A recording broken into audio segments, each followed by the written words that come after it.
Look. He was bumping these toes.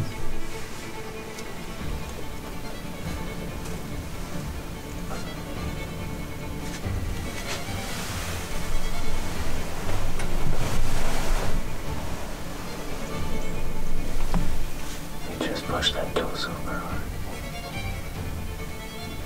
He's gonna follow it.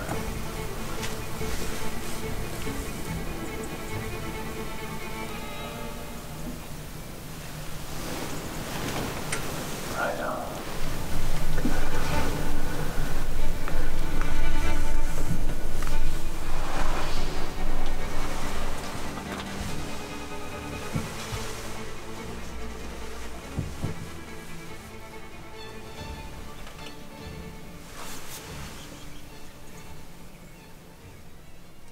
It's October 25th, and I have Caleb here with me.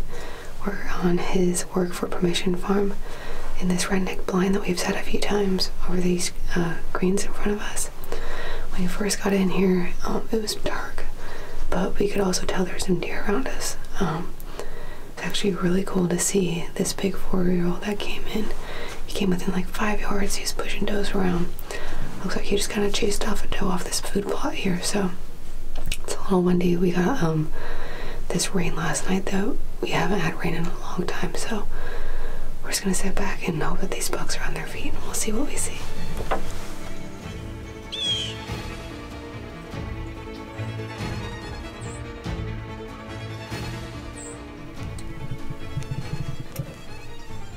Well, it was a pretty good morning sit.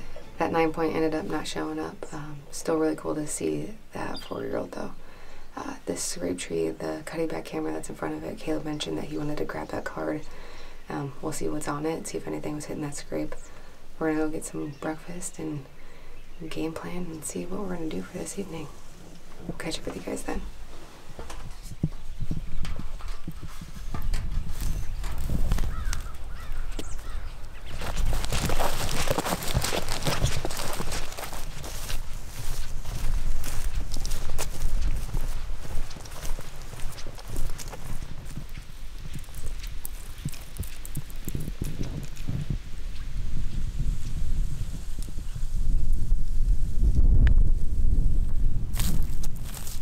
It's the evening of October 25th, and Caleb and I are back here down on this bottom, have this cutty back and this scrape in front of us.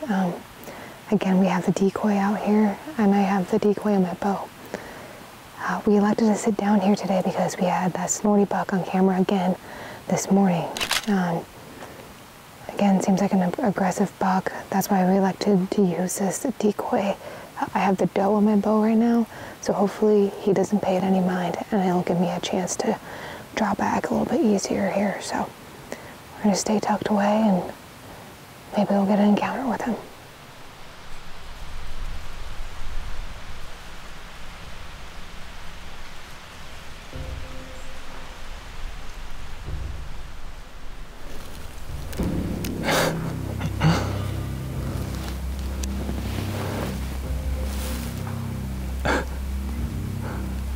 That was literally him.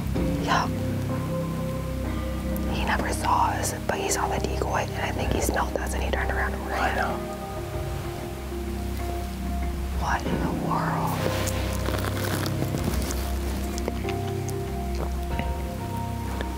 He's gone. Are you sure? Dude, I was gonna get on the other side. I felt like he was gonna come from that way.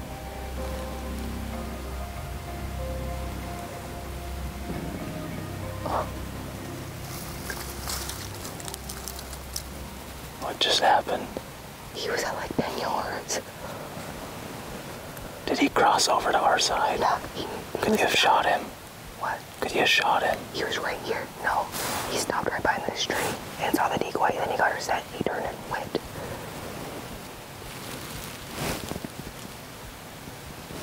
Well. That deer is way bigger than I thought.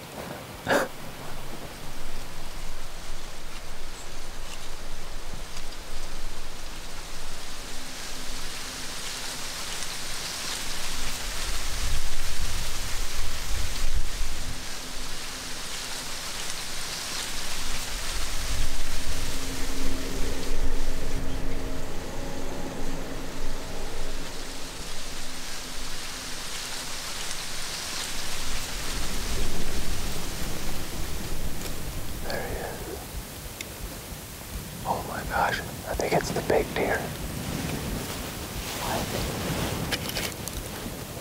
Oh, it might be Snorty.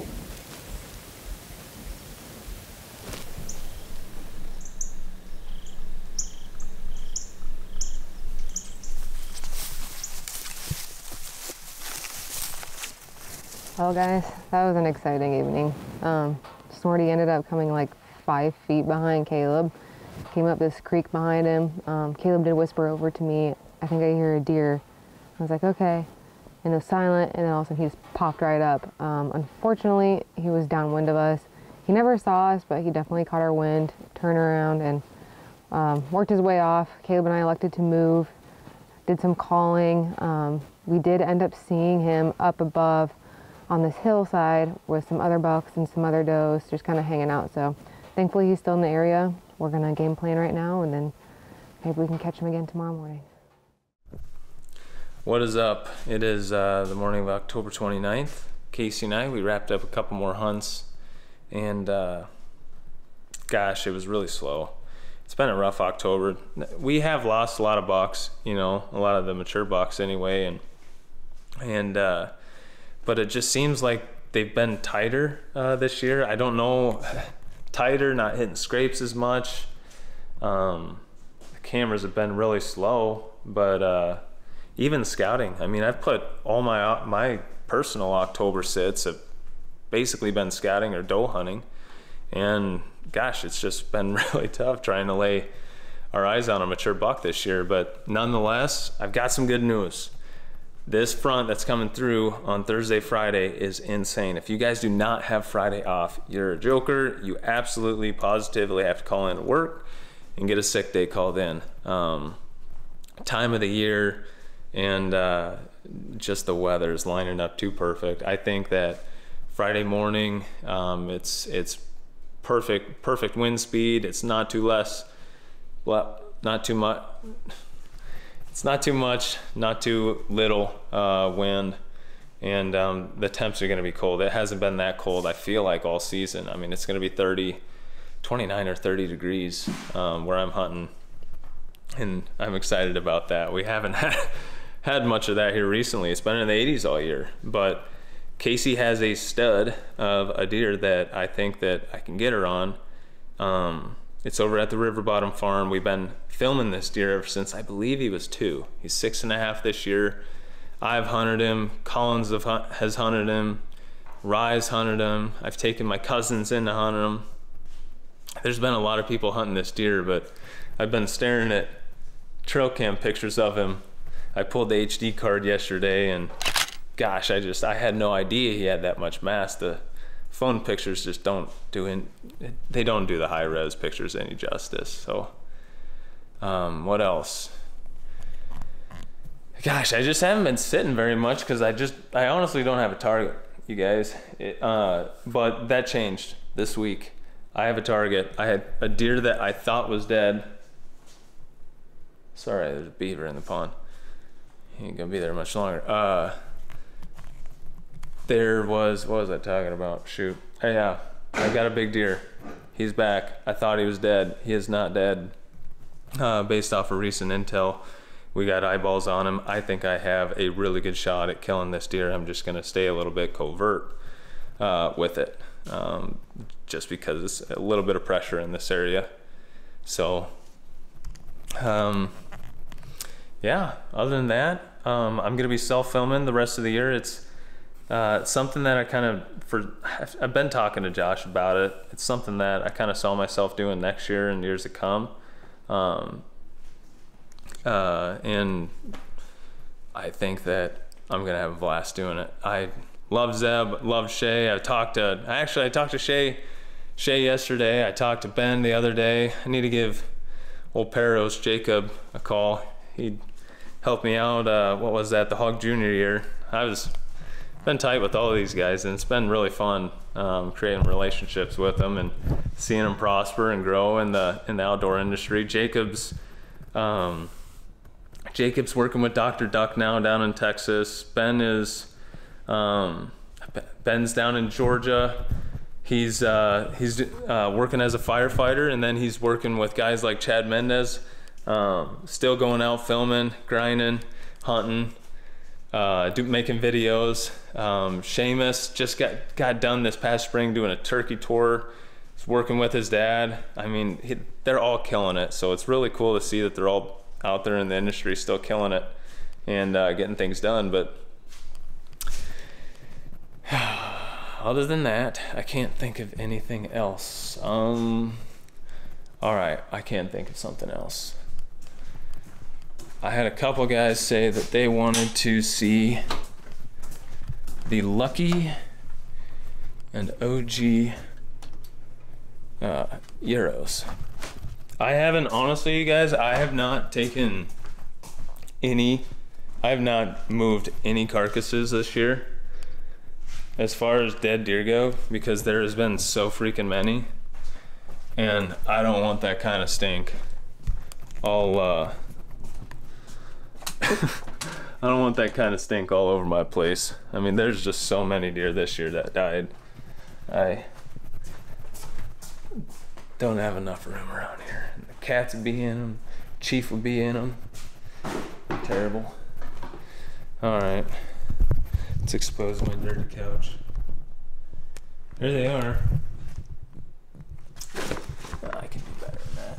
I'm trying to clean up. Coley, I've still got some cameras I need to hang for guys, but Coley is coming down with his buddy. They're gonna do some, slept on the couch last night, it's working. He looks really short from this angle, doesn't he? But it was really cool. I had this picture of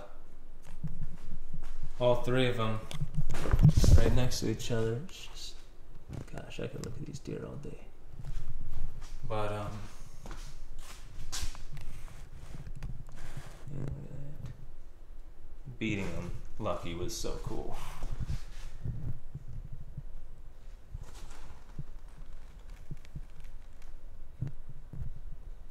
All right, there they are. Let's see. Show you these real quick. Hog Jr. Obviously Vendetta. Gosh, isn't he framey? Looks so big. That deer looked dumb on the ground. This one, I actually self-filmed this one when I was younger. I don't know where the video is. I think I posted it on Facebook. But I don't have all my mounts down here. This one, this is probably this is my biggest. He was from the home farm. I think I was 16 when I shot this one. I think I was a senior. Maybe I was a junior in high school. It's a funny story with that one. My dad in the morning, my buddy, we were down there. We were both bow hunting, and gosh, I had this one really, really good stand. And I wanted to go sit at this one more, and my dad was like, no.